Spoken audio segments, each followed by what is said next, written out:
welcome back to my channel.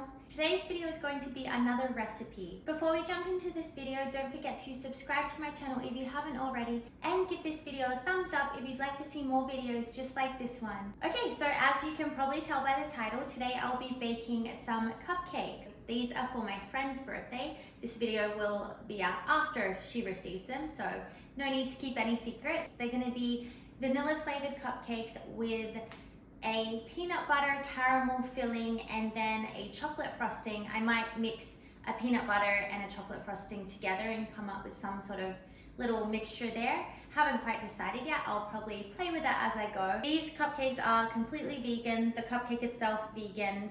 All the frostings and the fillings are vegan. The only thing I might be putting on the cupcakes that isn't vegan will be little mini peanut butter, Reese's peanut butter cups. So if you're a vegan, you can always just not put on the peanut butter cups. You can sort of play around with some other things, but for my friends, I think I will be adding the peanut butter cups. So I hope you enjoy this video. Let's jump straight into this recipe. So this recipe actually makes 12 cupcakes altogether. I'm going to be halving the recipe because I only want to make 6.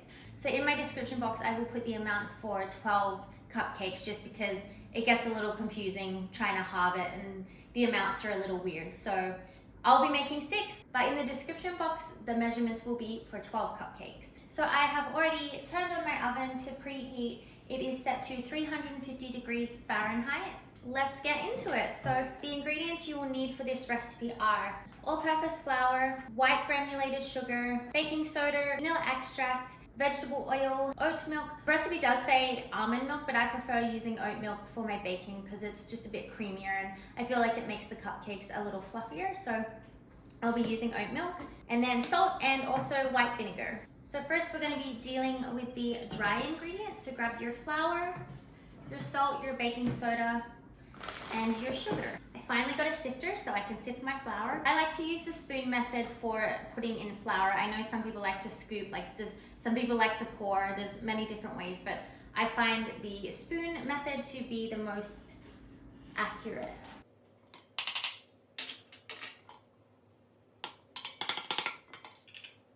Then we're going to go ahead and put in your white granulated sugar.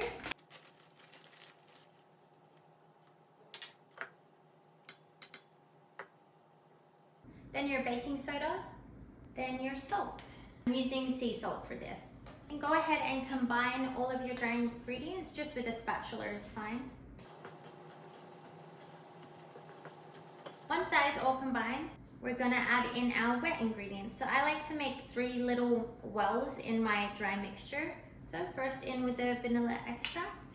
Then the oil, you can use either vegetable oil or canola oil for this recipe. I'll be using vegetable oil. And then your white vinegar. Okay, then we're going in with the oat milk. So I'm just gonna pour this over the top of everything. Go ahead and mix everything. You can either use a hand whisk, which would be great for getting out all the lumps in the mixture. And then I'm gonna go in with my spatula just to fully incorporate everything. But you want to make sure not to overmix your mixture. That's why I wouldn't recommend going in with an electric mixer. Doing it by hand is probably the best bet. I'm going to go ahead and put the mixture into a jug, just because it would be a bit easier pouring the mixture into the baking tray rather than trying to spoon it in. Might get a bit messy doing that. Alright, grab your baking tray and your cupcake liners. I got these spun pretty browns and whites, like neutral colors. I feel like that would go well with the chocolate frosting and the peanut butter. Because these are quite thin, I'm gonna double layer them. It doesn't say that you need to do that, but this is my first time using them, so just to be safe, I'm gonna put in a double layer of them. Could even look super pretty to do like both colors in one. Maybe I'll do that. Okay, once you have lined your baking tray, go ahead and pour in your mixture.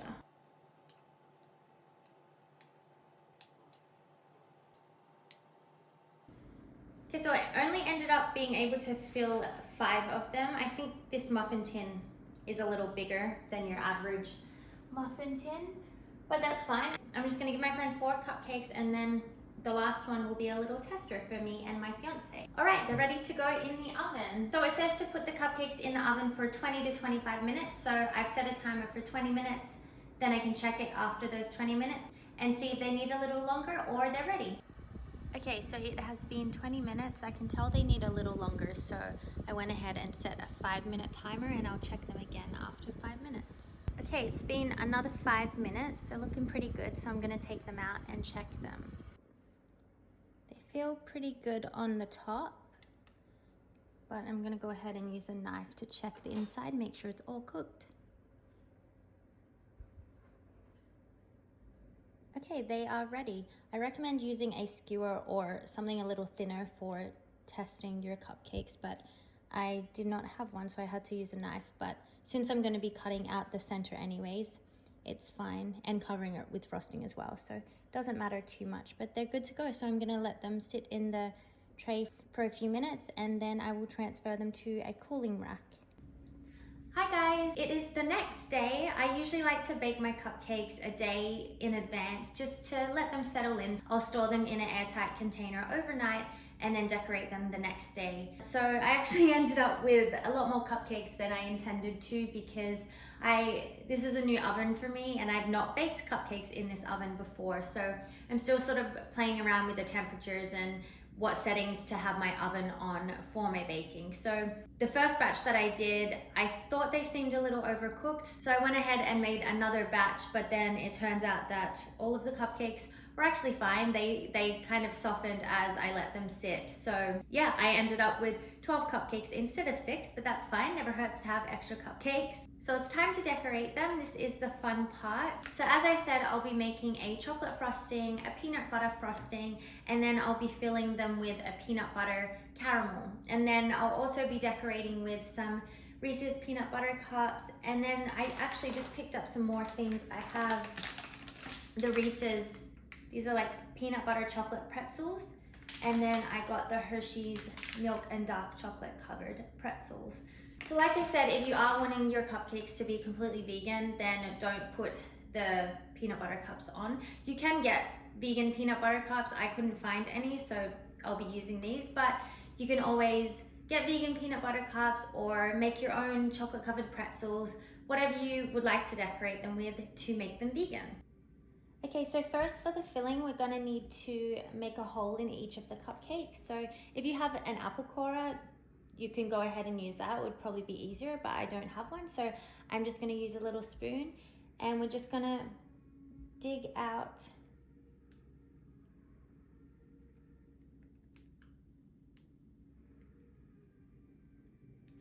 a good chunk of the cupcake.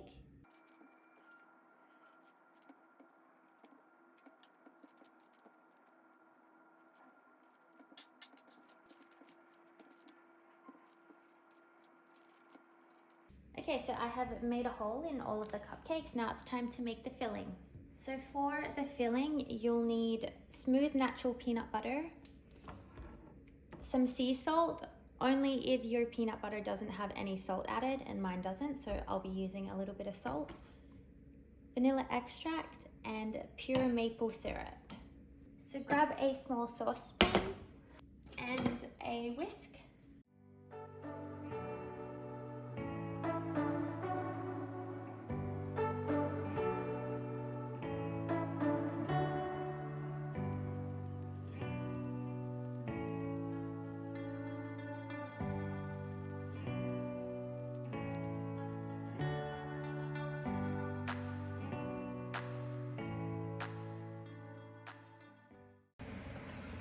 Okay, so as you can see, it's thickened up quite nicely.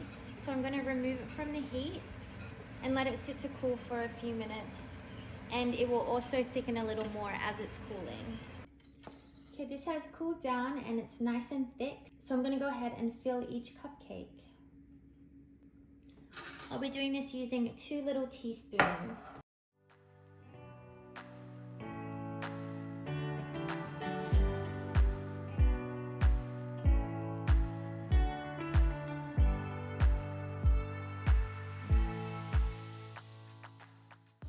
Okay, they're all filled, so I'm going to set them aside and it's time to make the frosting. Okay, so I've decided I'm only going to make the chocolate frosting because I feel like with the peanut butter caramel in the center, and then also my pretzels have peanut butter on them, and then I have peanut butter cups, I feel like that will be enough peanut butter. So just gonna do the chocolate frosting. So for that, you will need some sort of non-dairy butter. I'm using Earth Balance. You will need powdered sugar, unsweetened cocoa powder, and a non-dairy milk. I'm using oat milk. And you will also need your electric beaters for this as well. So first we're gonna put in our butter.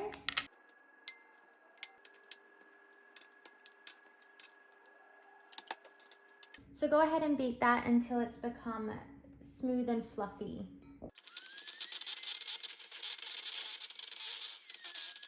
Okay, then put your icing sugar into a cup and your cocoa powder, and we're gonna alternate putting it into the bowl and mixing as you do that.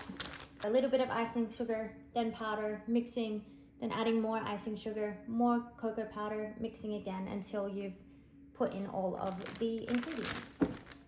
Also, I will be using a sifter for my powdered sugar as well, just to make sure there's no lumps in it. I always make such a mess with powdered sugar, so don't mind the mess. So since my recipe has 3 cups of powdered sugar, I'm gonna put the whole first cup in. And the cocoa powder will only be half a cup, so I'll just put a little bit of that in for now. We also need 1 to 3 tablespoons of our milk. So I'm gonna add 1 tablespoon now, and while you're alternating, you're gonna also be pouring in a tablespoon at a time of your milk until you have the right consistency.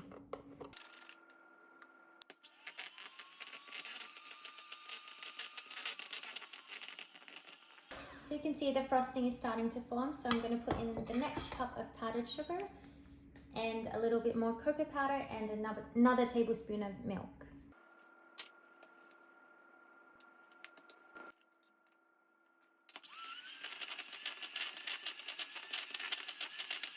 So I just cleaned up, I did a little vacuum, wiped the mess I made on the bench, and then I went ahead and made more of a mess.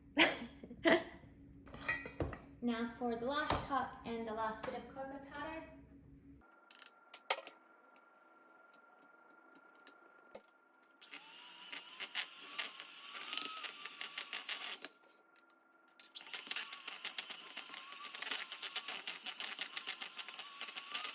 So as you can see, the texture is a little bit crumbly, so I'm gonna add in another tablespoon of milk.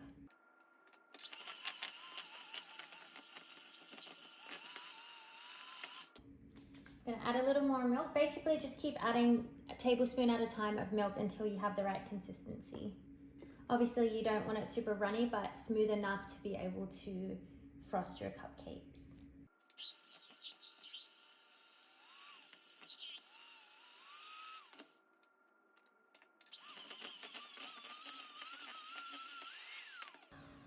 So I think it is good to go. As you can see, you want it like a thick consistency so that it holds its shape, but you also don't want it too thick that it's difficult to work with. So I think that's just about right. Before I get to the frosting part, I'm going to clean up my mess a little bit. So for frosting your cupcakes, you're going to need a piping bag like this. And the tip I'm going to be using for this is this one here. Big star with, I think it has 8 points. You're gonna set up your piping bag.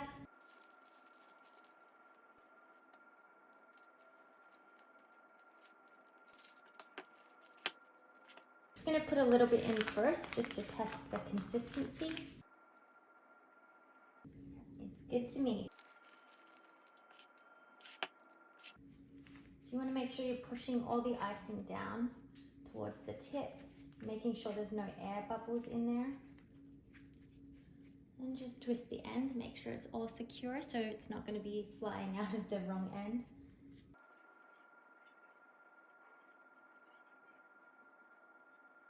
That is our first one.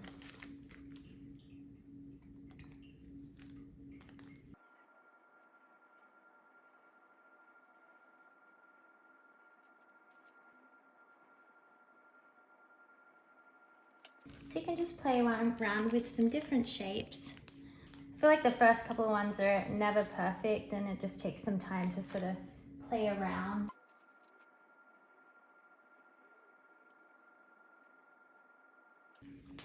See, they get better as you go.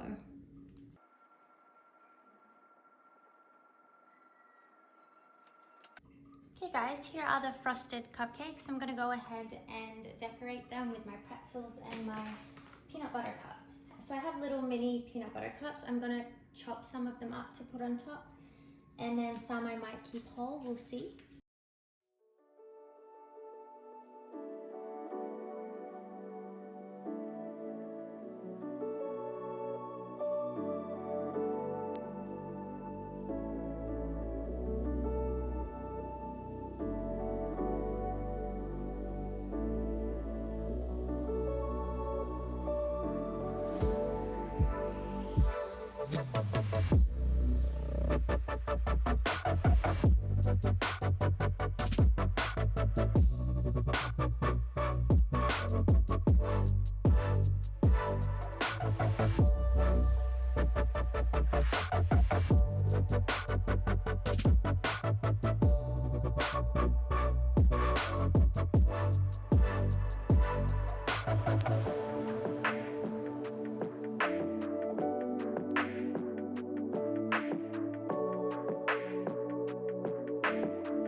And here are the finished cupcakes. As you can see, there's lots of different ways you can decorate them.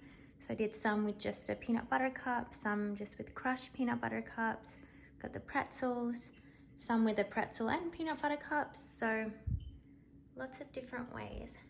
I think they turned out pretty good. Okay guys, that is the end of this video. I hope you enjoyed making these peanut butter chocolate cupcakes. Thank you so much for watching. I'll see you in my next video. Bye!